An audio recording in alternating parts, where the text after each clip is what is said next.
Kia ora everyone, welcome beautiful souls to episode 3.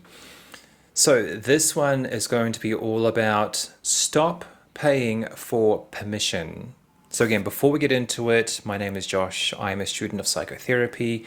I'm a trauma-informed coach as well as an intuitive energy worker. Before we jump into this episode, as usual, I want to acknowledge the beautiful Quandamooka people of this land on which I reside and do this beautiful work, this beautiful mahi. The land was never ceded, their sovereignty was never ceded, and it will always be their land. So, this one, we're going to be talking about how mainstream spirituality tends to charge a premium for you to have permission to yourself. It's all about reclaiming intuition without the titles or the expectation of having a title or chasing the titles that we think we need when really we don't need them. So, we're going to soften the tone a little bit, and I just want to acknowledge exhaustion, confusion, and overwhelm, especially when it comes to navigating these sorts of topics. Sometimes it can get a bit overwhelming, where there's just a lot to look at and explore and research and try to get into, and it can pull at you from all sorts of angles, the distractions. So, this episode is all about having an exhale. So what it actually feels to release, to soften, and to sit in your own intuition without the expectation of you needing permission from someone else or something else. Paying for access, paying to feel worthy, paying to feel ready, which we've already covered off in the last episode, and confusing structures from an authority/guru stance. So what is free by birthright should not cost your sovereignty. Commercialism is great at this. Capitalism, yay. People make money from creating this FOMO, this expectation that you need to pay to feel worthy, to have access to something that you can have yourself. And the same with your readiness. People take advantage of that. There's this growing expectation, which I've talked about quite a lot already, of mainstream spirituality creating this messaging of you need to be ready and you need to get there, or you absolutely can have it all, but what does that even look like? How do you even start to have it all? What does having it all even mean to you? Not that I'm cussing at anyone, but that particular phrase tends to be used quite a lot. It's like, we're falling into a trap of using these buzz phrases when we're not dealing with the reality of what the person is actually going through. So there needs to be a deeper meaning behind what we're doing. We need to have more intention and purpose with how we actually help and guide people. So again, what is free by birthright should not cost your sovereignty. All right? Intuition is not something you need to pay to access or be ready for. You can develop it yourself. Intuition is a type of relationship with your inner world. It's also, for a lot of us, a relationship with our ancestors, our guides, spirits, angels, whatever it is that you want to call them. It's having a relationship with the unseen and the unknown, all right? And there are certain structures out there that can be supportive without being oppressive. Okay, as I mentioned before, like I am ADHD, I have ASD.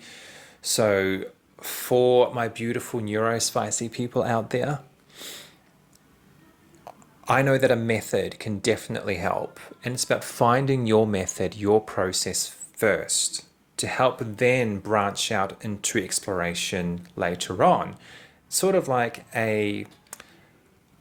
for want of a better phrasing, it's like having that toolbox meeting, that safety briefing before going into something so that you can understand the parameters of what it is that you could be potentially dealing with.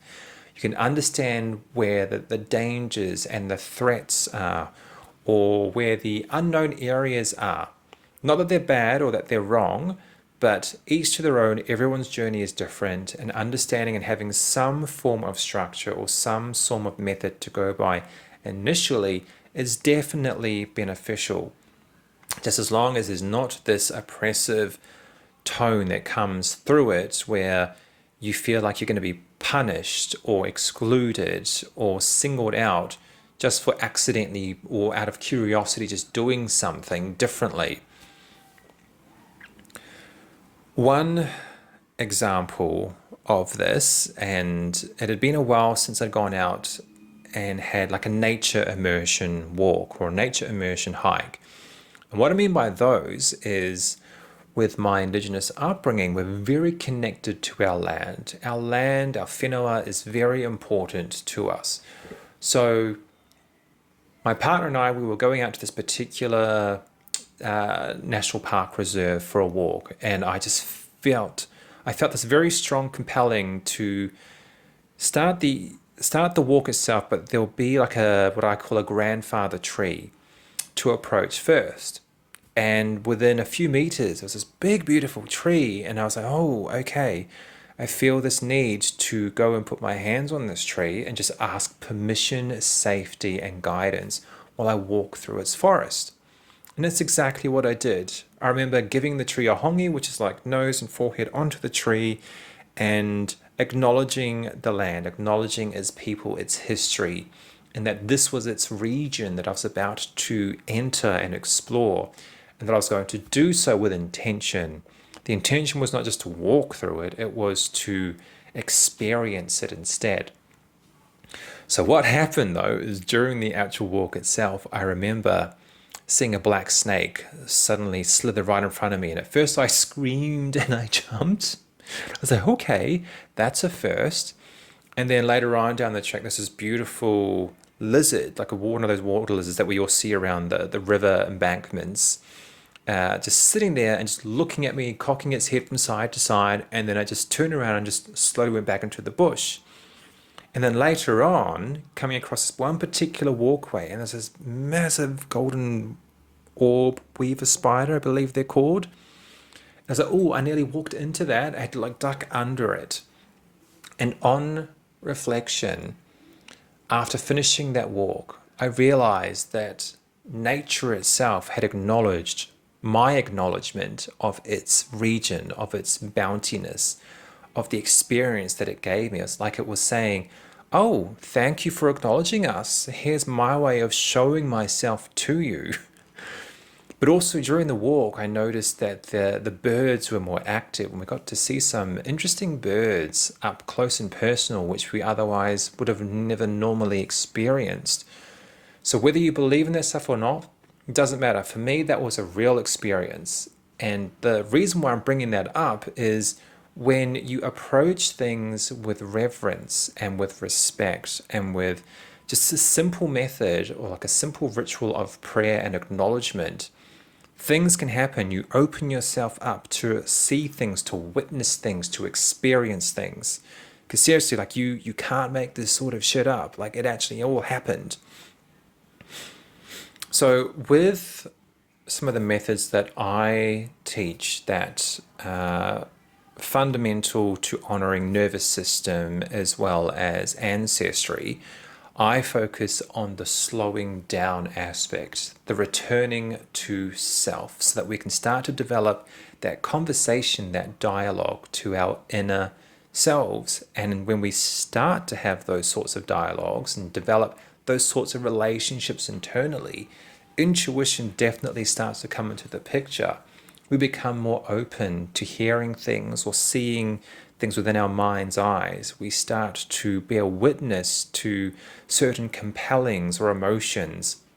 And the more we have that healthy inner dialogue, the more we practice it, just like going to the gym, the more you work it, the stronger and clearer it becomes.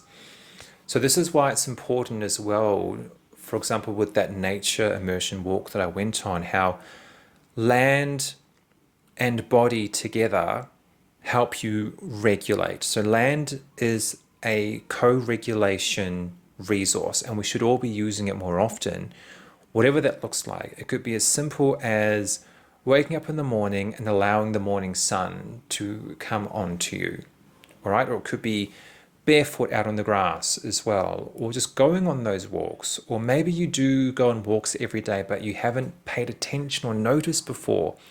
It's all a shift in perspective. When you allow yourself to notice, to experience nature in conjunction with regulating your body, you allow yourself to become clearer. You allow yourself to become more open.